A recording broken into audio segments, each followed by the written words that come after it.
ते सहन व्हायचं नाही, इतका नाजूक. म्हणजे तुम्हाला सांगतो, आता माझ्यासारख्या कवीला आज इथे बसवलंय, पण एरवी पूजागिरी वगैरे मला घेऊन जात नाही. नेलं तर मला कडेला बसवतात. पण मागे एकदा ठाण्याला त्यांनी कार्यक्रम, मला खूप त्यांचा आग्रह झाला म्हणून मला घेतलं त्यांनी. मध्यंतरात दूध आलं.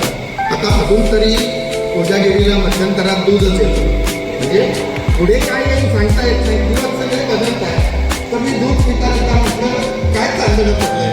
ते सेक्रेटरी आले, त्यांनी भेटलं होते आणि म्हणजे कुठं पडलंय कुठं पडलंय. तर अशा काळात वावरणारा असा मी माणूस तुम्हाला सांगतो.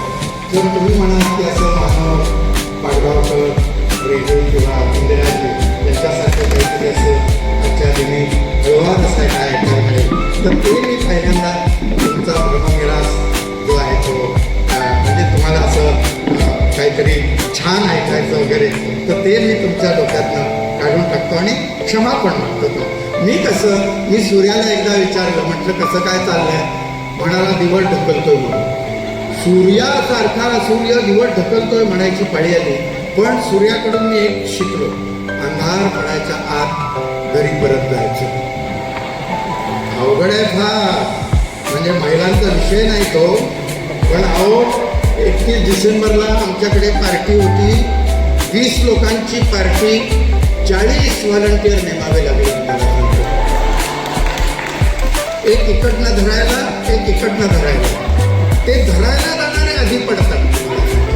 धरायला जाणारे पडताना बसले म्हणजे उत्तरात्र जसं होत जाते तसतसा संकुचित भाव निघून जातो. हे विश्वाची माझी गरज. बोंबलायला आपण कुठं राहतो तेच लक्षात राहतं. आमच्या इथं ते पहाटे 2:45ला टॅक्सीतनं माणूस उतरला, तो हलेडुले अवस्थेत त्या टॅक्सीवाल्यालाच विचारतो, हमारा सोसायटी आया क्या म्हणून. तर हे अशा अनुभवातनं जाणारा असा मी मानतो. अहो यावर्षी 1 जानेवारीला मला शुभेच्छा संदेश आला.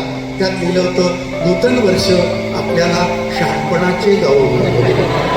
काय सुस्त कुठून काही सांगता येत नाही. म्हणजे तुळगुळ देताना एकदा आमच्या इथं मारामारी झाली. तुम्हाला सांगतो, तुळगुळ द्या गोड बोला. एका गटाचे लोक होतात, तर ते म्हणले तुळगुळ ठेवायचा चालू पडायचं म्हणून. गोड बोला कोणाला शिकवता तुम्ही वगैरे.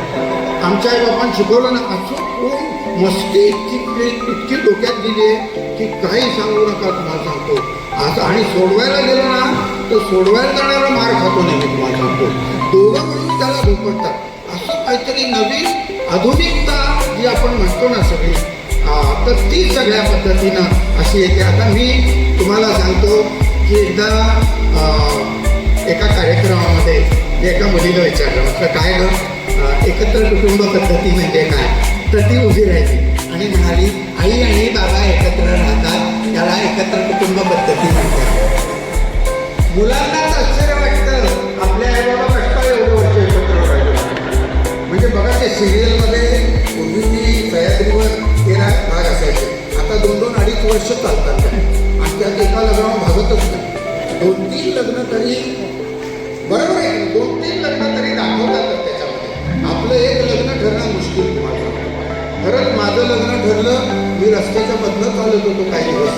म्हणजे असं खरंच सांगतो, खरं म्हणजे मी आमची पत्रिका तेव्हाचा एक अनुभव सांगतो. मी पत्रिका घेऊन तात्यांकडे गेलो.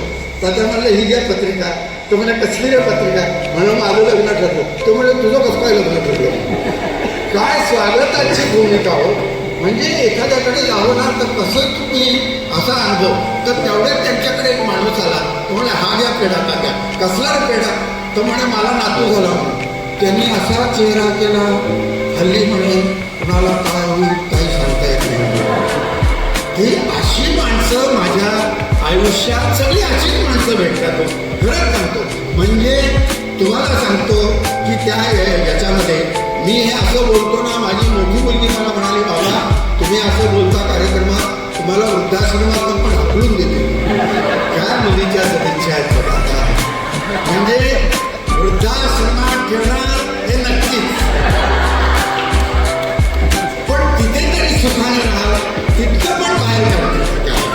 धाकटी मुलगी त्याच्या पुढची ती म्हणते, अशोक नायगावकर अमुचे फादर, अशोक नायगावकर अमुचे फादर, आलिया भोगासी असावे सादर.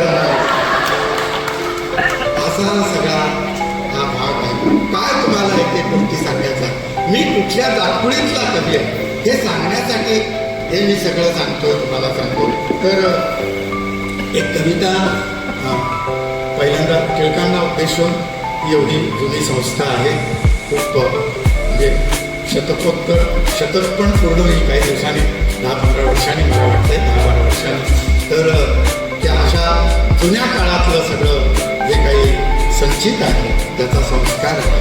आणि अनेक जे इथून ज्यांचे वडील या शाळेत न शिकले त्यांच्या मुलं इथे या संस्थेचा जी पालखी आहे ती दुरा ती खांद्यावर त्यांनी घेतलेली आहे. त्या सगळ्यांना माझा हे जे लोक फार कठीण आहे संस्था चालवणं, मराठी संस्था चालवणं ही फार काळाच्या ओघात मराठी शाळा किती अभिजात भाषा वगैरे काय सगळं जे काही दिवे ओवाळत आहेत ना सगळीकडे, तर ते सगळं एका बाजूला आणि वास्तव जे आहे ते एका बाजूला असं एक विदारक चित्र आजच्या संबंध समाजाचं आहे. मी जेव्हा परदेशात जातो तेव्हा तिथे तरुण मुलं ऐकायला आलेली असतात. टाटा मोटर्सचा मोठा कारखाना बर्मिंगहॅमच्या अलीकडे आहे, तिथं 200-250 मुलं ऐकायला होती.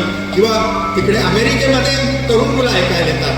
पण महाराष्ट्रात मात्र पार्ल्याला जा, डोंबिवलीला जा, ठाण्याला जा, कुठेही जा, फक्त ज्येष्ठ नागरिक समोर असतात.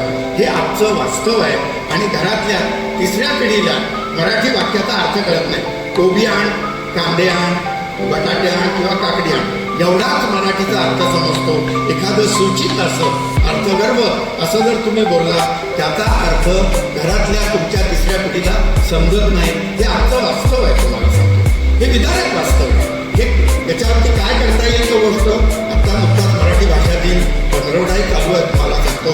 पण मी हे विधारक वास्तव आहे हे परवाई पत्रकार संघामध्ये बोललो, विषय बाजूला होतोय. पण मी जरा थोडंसं ओघात आलं. टिळकांची कविता एक ऐकवतो. टिळक आपल्याला माहीत असतील असं मी गृहीत करतो. म्हणजे मी अवमान करण्याचा योग कुठलाही इच्छा नाही, पण हल्ली काय माहीत असेल काय नाही सांगता येत नाही. खरंच सांगतो, मी एका इंग्रजी माध्यमाच्या शाळेत गेलो, तिथं मराठी कवितेचा तास चालू होता आणि पारंब्या शब्द आला कवितेत. तर ती मुलगी उठून उभी राहिली, मॅडम व्हॉट इज दिस पारंब्या. तर आता इकडे एक बिल्डिंग तिकडे एक बिल्डिंग. तर पण त्या हल्लीच्या मॅडम खूप हुशार असतात. त्यांनी लगेच सांगितलं ते नूडल्स असतात ना ते शिजवल्यावर दिसतील अशा पारंब्या असतात. तर असंच म्हणजे हे मी जगाचं नाही सांगत आहे, आमच्या घरात सुद्धा पूजा होती. मी मुलीला तामण आणायला सांगितलं, आमची मुलगी घमेलं घेऊन आली, तुम्हाला सांगतो.